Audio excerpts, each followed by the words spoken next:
गैलेक्टो homeopathy के अध्ययन के क्रम में आज हम लोग रोग और रोग निदान वाले भाग में एक विशेष रोग हार्ट का, हाइपरट्रॉफी ऑफ द हार्ट, या आपको हार्ट हाइपरट्रॉफी है ना, हार्ट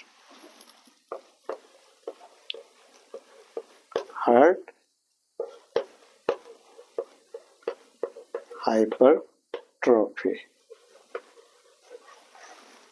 हार्ट मैंने आपको हार्ट, दिल, हाइपरट्रॉफी। हाइपर मीन्स होता है अधिक, है ना, अधिक, और ट्रॉफी मीन्स होता है वृद्धि, वृद्धि, वृद्धि हो जाना, आकार बढ़ जाना, है ना, अधिक वृद्धि हो जाना। और इस हाइपरट्रॉफी ऑफ द हार्ट या हार्ट हाइपरट्रॉफी को मेडिकल टर्म में हाइपोट्रॉफिक कार्डियोमायोपैथी, है ना, हाइपरट्रॉफी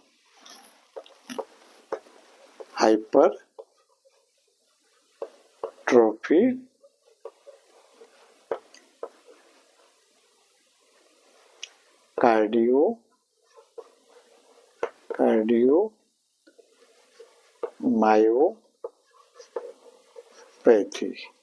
है ना, हाइपरट्रॉफी कार्डियोमायोपैथी मेडिकल टर्म है ना इसका।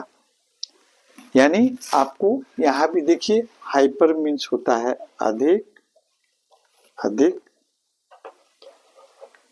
अधिक, और ट्रॉफी मीन्स होगा वृद्धि, वृद्धि, और फिर कार्डियो मीन्स होता है हार्ट, और मायोपैथी है ना, यानी मसल्स के रोग। यानी अगर पूरी तरह इसका शाब्दिक अर्थ का हम लेते हैं तो हार्ट के मसल्स में आपको मसल्स का अधिक वृद्धि हो जाना या बड़ा हो जाना, आकार बढ़ जाना, है ना, इसको हम कहेंगे आपको हाइपरट्रॉफिक कार्डियोमायोपैथी। यानी हाइपर में अधिक, और फिर कार्डियो में से आपको हार्ट, और मायोपैथी मांसपेशियों का रोग, यानी हार्ट के मांसपेशियों का असामान्य रूप में बढ़ जाना, है ना, या हार्ट की मांसपेशियों की कोशिकाएं जब आपको सामान्य से बड़ी हो जाती हैं तो कोशिकाओं के बीच में एक आपको दरार पड़ जाती है, निशान पड़ जाती है, और उसमें आपको कड़ापन आ जाती है, और साथ साथ में उसके मसल्स जो हैं आपको हार्ड हो जाते हैं, कड़े हो जाते हैं।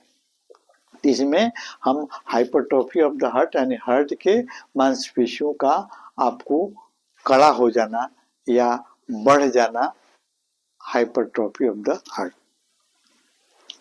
अब जरा सोचें कि इसको कितने नाम से हम जान सकते हैं। एक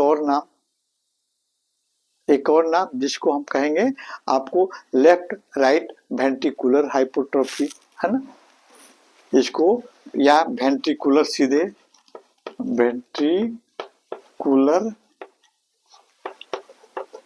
हाइपरट्रॉफी,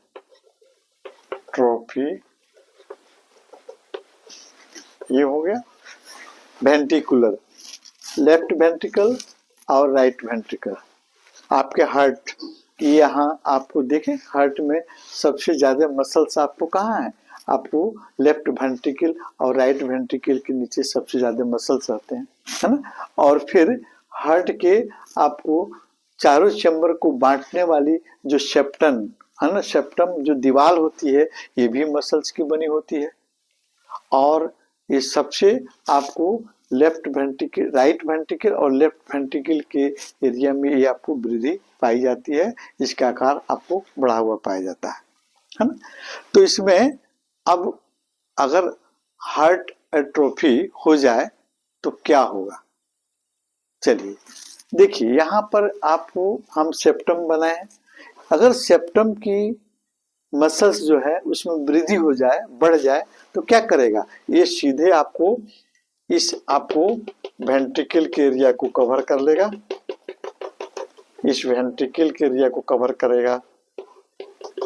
तो क्या होगा, जब आपका ये सेप्टम का आकार बढ़ गया तो वेंट्रिकल को आधा एरिया को कवर कर लिया, तो वेंट्रिकल की जो वॉल्यूम है, जो आंतरिक आपको जगह है, उसको कम पड़ गया। तो जितनी मात्रा में इसको ब्लड आपको इसमें भरना चाहिए, सिस्टोल होते समय जितनी मात्रा में इसको ब्लड इसमें भरना चाहिए उतनी मात्रा में ब्लड भरेगा नहीं। और जब ब्लड भरेगा नहीं तो फिर जब ये डिस्टोल आपको करेगा, सिस्टोल करेगा, है ना, तो सिस्टोल करने पर जो एरोटिक बल्ब से उतना ब्लड आपके पूरे शरीर में नहीं पहुंच पाएगा, ब्लड की मात्रा कम हो जाएगी। और दूसरा क्या हो सकता है, जब इसमें आपका इसका जगह आपको छेक लेगा, कौन, आपको ये आपको सेप्टम वाला हिस्सा जो बढ़ेगा तो इसको जगह छेक लिया, तो इसके जो आपको मसल्स हैं ये भी कड़े हो गए, हार्ड हो गए। और फिर आपको माइट्रल बल्ब नहीं, एरोटिक बल्ब भी डिस्टर्ब होगा। तो एरोटिक बल्ब डिस्टर्ब होगा तो फिर आपको पर्याप्त मात्रा में ब्लड ऊपर नहीं जा पाएगा। अगर ये जगह छोटा हो गया, ब्लड इसमें कम भर रहे हैं, तो इसका असर कहाँ पड़ेगा, आपके लेफ्ट एट्रियम पर पड़ेगा, क्योंकि लेफ्ट एट्रियम से ही आपको शुद्ध ब्लड आपको आ रहा है लेफ्ट वेंट्रिकल में।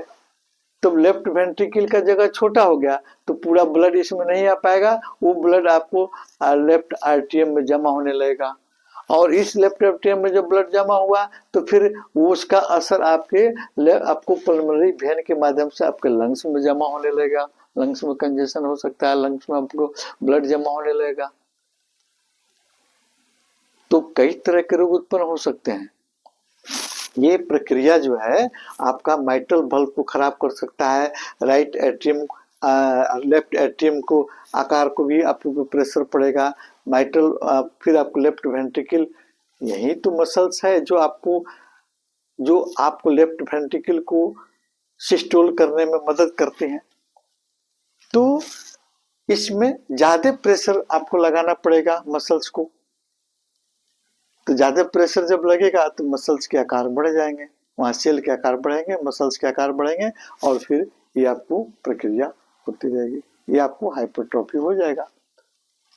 कारण क्या क्या हो सकता है ना, कारण होगा कि जैसे हाई ब्लड प्रेशर, जिसको ज्यादा आपको हाई ब्लड प्रेशर रहता है उस समय आपको हार्ट के मसल्स को, लेफ्ट वेंट्रिकल को ब्लड को पूरे शरीर में पहुंचाने में दिक्कत होती है, क्योंकि यहाँ पर आयोटा में, आर्टरी में कोलेस्ट्रॉल जम गया है, इसकी दीवारें संकरी हो गई हैं, इस पर आपका ब्लड का प्रेशर पड़ रहा है, दबाव पड़ रहा है। इस समय काफी आपको ये हार्ट का लेफ्ट आपको वेंट्रिकल काफी मशक्कत, काफी मेहनत के साथ में ब्लड का को आपको ऊपर भेजने में आपको जो काफी दिक्कत होगी, इसके मसल्स पर ज्यादा प्रेशर पड़ेगा और ये मसल्स फैलकर फिर इसके आकार बढ़ जाएंगे। तो फिर पहला आपका हाई बीपी मेजर कारण है आपको हार्ट के साइज के बढ़ने में। और दूसरा आपको एरोटिक बल्ब स्टेनोसिस, ये एरोटिक बल्ब है ना, जहां से आपको जब लेफ्ट वेंट्रिकल सिकुड़ता है तो फिर क्या होता है, रेड आपको एरोटिक बल्ब के माध्यम से ही ब्लड पूरे शरीर में जाता है। अगर एरोटिक बल्ब स्टेनोसिस हो गया, उसकी बल्ब सिकुड़ गई, तो फिर पर्याप्त मात्रा में से ब्लड यहाँ नहीं निकलेगा और इस आपको लेफ्ट वेंट्रिकल पर भी आपको ज्यादा मेहनत करना पड़ेगा और इसके मसल्स भी कमजोर होकर फिर फैल जाएंगे, उसका आकार बढ़ जाएगा। और फिर क्या हो सकता है, कभी कभी जो जिम करने वाले हैं या हार्ड वर्क करने वाले हैं या हम दौड़ रहे हैं, उस परिस्थिति में भी हमको हार्ट को ज्यादा मेहनत करना पड़ता है, उस परिस्थिति में भी हार्ट के मसल्स कमजोर होते हैं और फिर वो आपको उसके साइज आपको बढ़ जाते हैं। अब कुछ आनुवंशिक कारण के चलते भी बाई बर्थ भी हार्ट के साइज आपको बढ़े हुए पाए जाते हैं, है ना। और लक्षण क्या क्या देखने को मिलेंगे, तो चलने फिरने के समय, सीढ़ी के चढ़ने के समय आपको दम फूलेगा, सांस लेने में कष्ट होगा, और फिर लेटने पर भी सांसें फूलेंगी।